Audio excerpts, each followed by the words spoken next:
Hi friends, welcome back to my channel Dr. Subi is all about health.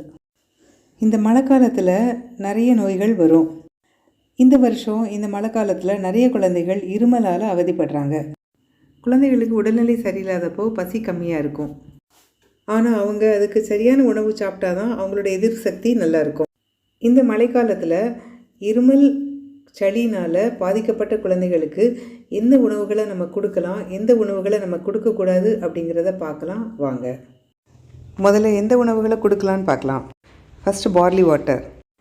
Barley தண்ணி 6 மாதத்துக்கு மேலே உள்ள குழந்தைகளுக்கு கொடுக்கலாம். ஒரு 1/4 கப் பார்லி எடுத்து தண்ணியில் நல்லா அலசிட்டு அதை ஊற வைக்கணும். அதுக்கப்புறம் அதில் தேவையான அளவு தண்ணி ஊற்றி கொதிக்க வச்சு அந்த தண்ணியை ஃபில்ட்ரு பண்ணி குடிக்கணும். இதில் உள்ள நியூட்ரியன்ஸ் எதிர்ப்பு சக்தியை இன்க்ரீஸ் பண்ணும், நீர் சத்தையும் மெயின்டைன் பண்ண ஹெல்ப் பண்ணும். அடுத்தது அரிசி கஞ்சி. அரிசி கஞ்சியை 6 மாதத்துக்கு மேலேருந்து எல்லா குழந்தைகளுக்கும் கொடுக்கலாம். குழந்தைகள் உடம்பு சரியில்லாமல் இருக்கிறப்போ அவங்களுடைய ஹைட்ரேஷனை மெயின்டைன் பண்ணுறது ரொம்ப முக்கியம். அதுக்கு இந்த அரிசி கஞ்சி ரொம்ப ஹெல்ப் பண்ணுது. அரிசி கஞ்சியை வெறும் தண்ணியை மட்டும் ஃபில்ட்ரு பண்ணியும் குழந்தைகளுக்கு கொடுக்கலாம். இல்லைனா அது கூட உள்ள சாதத்தை நல்லா குலைவாக கூழ் மாதிரி ஆக்கியும் குழந்தைகளுக்கு கொடுக்கலாம். இது இருமல் சளி காய்ச்சலோடு உள்ள குழந்தைகளுக்கு நல்ல உணவு. அடுத்தது கேரட். கேரட்டில் உள்ள விட்டமின் சியும் ஆன்டி ஆக்சிடென்ட்ஸும் இம்யூனிட்டியை பூஸ்ட் பண்ண ஹெல்ப் பண்ணுது. அது சளியை வெளியே கொண்டு வரதுக்கும் ஹெல்ப் பண்ணுது. மூச்சு குழாயில் உள்ள இரிட்டேஷனை குறைக்குது. அதனால் குழந்தைகளுக்கு இருமல் சளி இருக்கும்போது இதை கொடுக்கலாம். கேரட்டை ஜூஸ் ஆக்கி குழந்தைகளுக்கு கொடுத்தா நல்லது. அடுத்தது மாதுளம்பழம். இதில் உள்ள ஆன்டி ஆக்சிடென்ட்ஸ்க்கு பாக்டீரியா வைரஸ் ரெண்டையும் எதிர்க்கிற சக்தி இருக்குது. அதனால் சளி இருமல் சீக்கிரமாக குணமாகிறதுக்கு ஹெல்ப் பண்ணுது.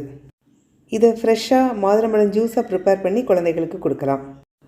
இதில் கொஞ்சம் மிளகும் இஞ்சியும் ஆட் பண்ணியும் கொடுக்கலாம். அடுத்தது இட்லி. இது ஒரு எக்ஸலண்ட் ஃபுட். குழந்தைகள் உடம்பு சரியில்லாமல் இருக்கும்போது ஈஸியாக ஜீரணிக்கக்கூடிய உணவுகளை கொடுக்கணும். அதுக்கு இட்லி ஒரு நல்ல ஆல்டர்னேட்டிவ். இட்லியை வெதுவெதுப்பான சாம்பாரோடு சாப்பிடும்போது ஒரு சூதிங் எஃபெக்ட் இருக்கும்.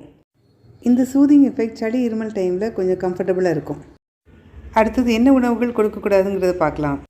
முதலாவது ஸ்வீட்ஸ்.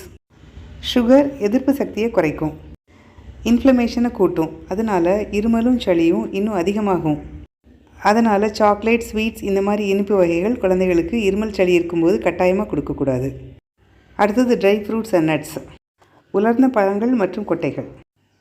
குழந்தைகளுக்கு இருமல் டைமில் இந்த நட்ஸை சவைச்சி விழுங்குறது கஷ்டமாக இருக்கும்.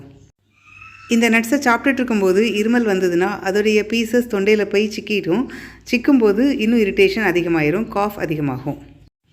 அதனால் இருமல் சளி இருக்கும்போது குழந்தைகளுக்கு நட்ஸ் கொடுக்கறத அவாய்ட் பண்ணணும். அடுத்தது காரமான உணவுகள். காரமான உணவுகளை குழந்தைகள் சாப்பிடும்போது அதை தொண்டையை இன்னும் இரிட்டேட் பண்ணும். அதனால் இருமல் இன்னும் அதிகமாகிடும். அதனால் இந்த ஃபுட்டை அவாய்ட் பண்ணணும். ஃப்ரெண்ட்ஸ், இந்த டிப்ஸை ஃபாலோ பண்ணி குழந்தைகளுக்கு இருமல் சளி இருக்கும்போது பார்த்து உணவு கொடுங்க.